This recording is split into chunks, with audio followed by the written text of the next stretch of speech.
الحمد لله رب العالمين والصلاة والسلام على أشرف الأنبياء والمرسلين وعلى آله وصحبه ومن استنى بسنته إلى يوم الدين. اللهم اجعلنا منهم ومن الذين آمنوا وعملوا الصالحات وتواصوا بالحق وتواصوا بالصبر، آمين يا رب العالمين. ثم ما بعد، السلام عليكم ورحمة الله وبركاته. وعليكم السلام. Inshallah, today, before we discuss the Prophet Zakaria alayhi salam, there is another prophet which is mentioned in the Quran, and Allah Azza wa Jal, He just briefly mentions this prophet's name. We don't know much about him, and some consider the narrations that we do know about him to be false or weak hadith or weak narrations from the Bible, from the Torah, from the Zabur. So Allah Azza wa Jal, He makes mention of this prophet of Allah Azza wa Jal. As you know, there were more than 124,000 prophets Allah Azza wa Jal has sent down. And of them, we only know a handful of them, a handful of prophets. And Allah Azza wa Jal had said that He had sent down prophets to every single nation. And most of these prophets, we have no idea what their name is. Some of them, we know their names, and very, very small amount of prophets like Isa ibn Maryam, Musa alayhi salam, Zakaria alayhi salam, Ibrahim alayhi salam, just few handful of these prophets. We know their actual story. We know a lot about the life story. And even then, we still have missing details. So this prophet Dhul-Kifl, Sayyidina Dhul-Kifl, Allah Azza wa Jal, He makes mention of him in two places in the Quran. Allah makes mention of him in Surah Al-Anbiya and also Surah Al-Sad. Allah Azza wa Jal makes mention. وَإِسْمَاعِيلَ وَإِدْرِيسَ وَذِي-الْكِفْلِ. He just mentions them. كُلٌّ مِّنَ الصَّابِرِينَ. Ismail, Idris, and Dhul-Kifl, they were the ones who were the ones who were steadfast, the ones who were persevering.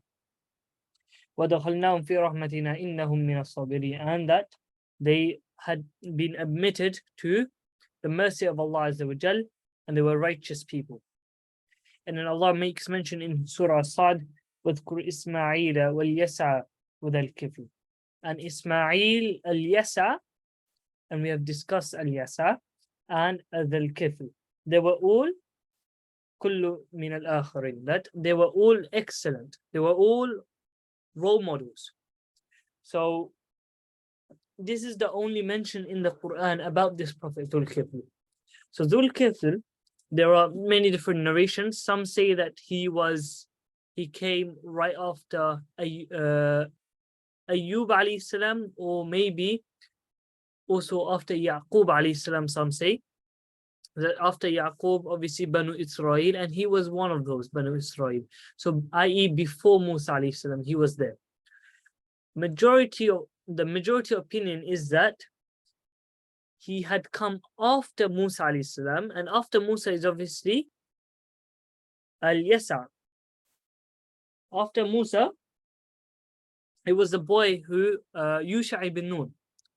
Yusha ibn Nun, he was the one who was given in charge, because if you remember, Yusha ibn Nun, he was the boy that Musa alayhi salam had taken to meet Khidr alayhi salam. He was the boy who had taken, and he was the one with the fish, with the basket, if you remember. So majority of the opinion go for the fact that Dhul-Kifl, he was someone who was appointed by Yusha ibn Nun. This is the majority of the opinion. Some others say he came after Sulaiman. Others say he came even later on, just before the coming of Zakaria alayhi salam. So what is mentioned about him? So there's a hadith narrated by Ibn Abbas radiallahu anh and Abu Musa al-Ash'ari, and this hadith, it hasn't been given the Sahih, so it's not authentic, it's not in the Bukhari and Muslim, but it is a hadith which has a very valuable story.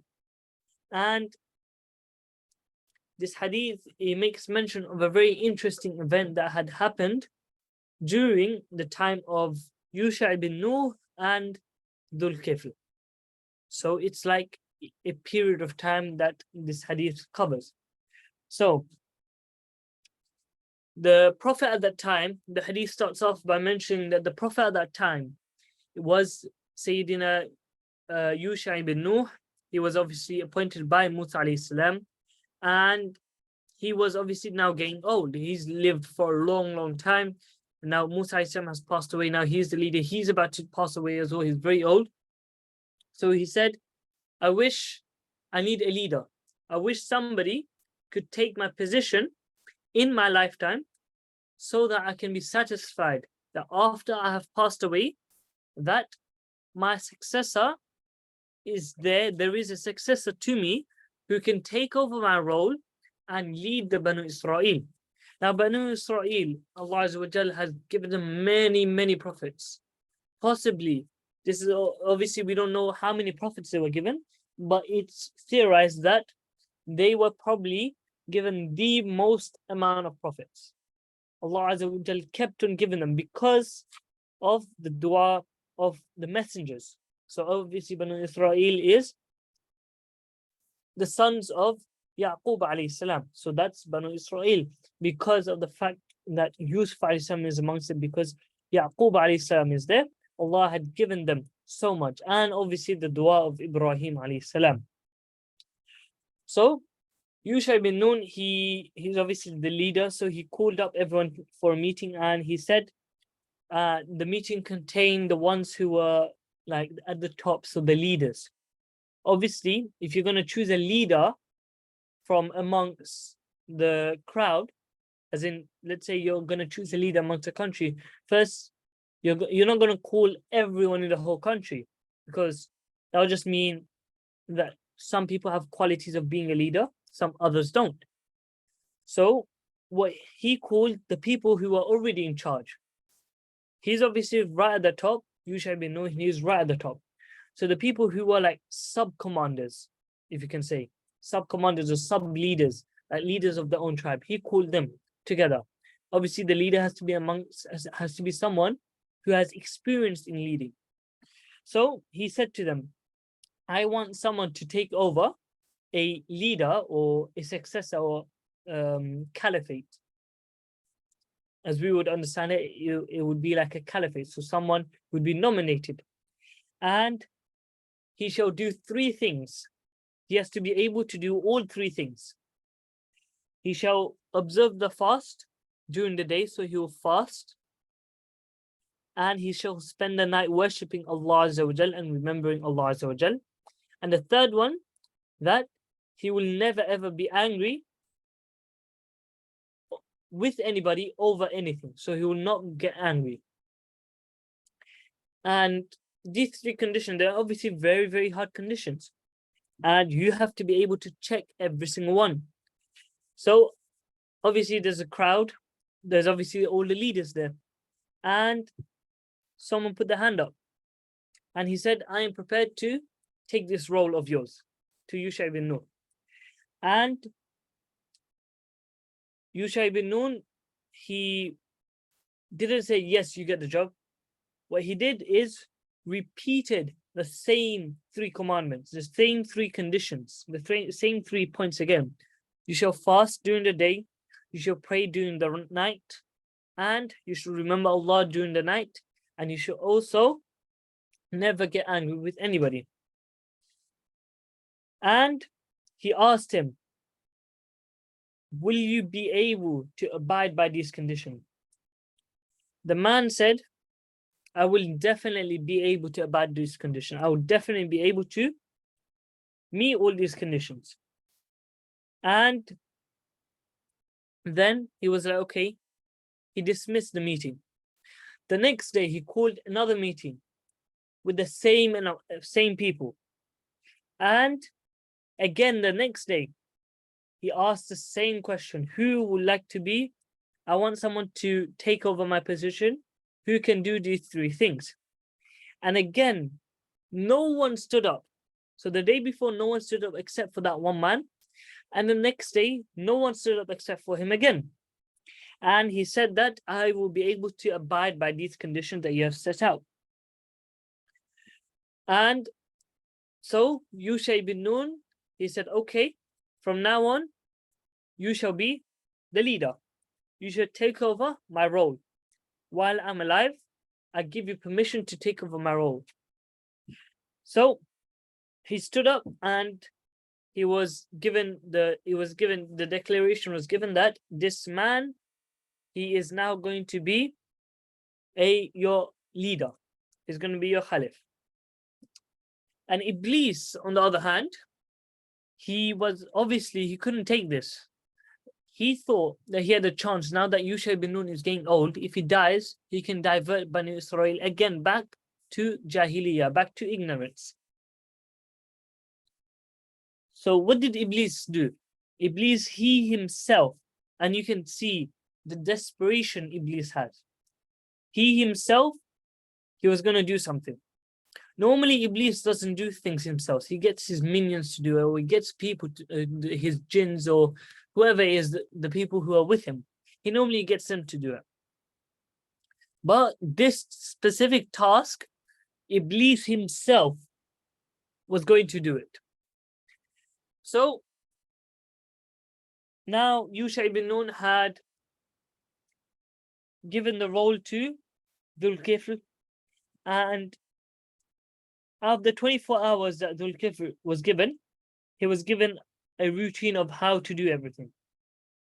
So at night, he would pray. During the midday, he would sleep so that he could pray the whole night. And during the day, he would fast. And he took a covenant of Yusha ibn Nun. So Dhul-Kifl gave a covenant to Yusha ibn Nun that I will abide by all these rules. So one day, a few days after he became the leader, Iblis, the actual Iblis himself, he disguised as an old man and knocked at the door of Dhul-Kifl. And he knocked at the door at the time that he was about to have a rest. So remember, his routine was that he would rest at midday. Reason being so that he could pray all night. Because obviously he needs sleep. He's not an angel, he's a human being, but he has to sleep. So when does he sleep? During the day, during midday. So even at the time of the Prophet Muhammad SAW, there was a custom that they would sleep at the peak of the sun because it's too hot. So they would sleep. So this is the time that Dhul-Kifl used to sleep. And Dhul-Kifl, he was obviously trying to sleep, and this old man came and knocked, and he opened the door. And he asked, who's there? He said, Iblis, he said, an oppressed, old and weak man. And Dhul-Kifl, obviously, he has to be a judge. He has to take care of the affairs of the people. So he opened the door. And he asked, what's wrong? He said that Iblis, he said there is a dispute between him and the community who have given him a lot of hardship, and the tale goes on. Obviously, Iblis saying his lies. And Dhul-Kifl, what he did was very, very wise man. He said, I will hold a meeting with your community. I'll call them and I'll address this issue of yours. So obviously now the time that it took Iblis to talk, the time he was talking to Iblis, all that time he had spent with him, and now he's lost his sleeping time and he's only got a little bit. Obviously he had slept very little. So in the evening he had called for the meeting, and the old man was nowhere to be seen. He was nowhere to be seen. And he had asked everyone, have you seen the old man? Have you seen the old man? No one said, no one knows. No one knew where he went. And then the night after, obviously, Dhul-Kifl, he prayed. And then the next day, the same thing happened. And he said, they still haven't given me my right. On the meeting, they said that they will give my right. As soon as they left the meeting, they said, they disobeyed all the commandments that you gave them. So Dhul-Kifl, he said, you didn't even attend the meeting. So Iblis was like, I'll attend today. So the second day, and he went there. He went to the meeting. Dhul-Kifl, he went to the meeting, and he sees the old man isn't there. So this is the second day. Now the third day, the same event happens again. And now you can imagine 3 days in a row, Dhul-Kifl isn't being able to sleep properly because this old man keeps coming at the time of sleep. Exactly when he's about to sleep, that's when this old man comes.